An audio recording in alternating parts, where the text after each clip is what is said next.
পড়ে গেছে আমি জানি না। আমি ভাবছি আমার পিছনে পুরো আগুন ধরে গেছে।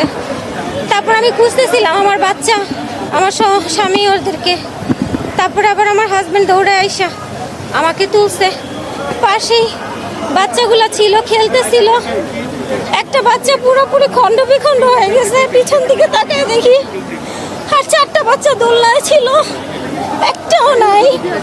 আর পিছনে পুরো আগুন, কোনো শব্দ শুনি নাই জানেন, শুধুমাত্র ওইটা পড়ার পরে জাস্ট ওইটারই একটা শব্দ, আর কিচ্ছু বলতে পারবো না। আমি ভাবছি আমিও বোধহয় আগুন ধরে মরে যাবো ওইখানে। আল্লাহ আমাকে কিভাবে বাঁচাইছে আমি জানি না। 5 হাত দূরে ছিলাম, জাস্ট স্কুলে ওই প্লেনটা আমার উপর দিয়ে গিয়ে 5 হাত দূরেই পড়ছে। ওইটা 5 হাত দূরেই পড়ছে ভাই। এটা না কি প্রশিক্ষণ বিমান ভাই, এগুলা এইরকম জনবসতিপূর্ণ ইসে কেন কেন ভাই এই রকম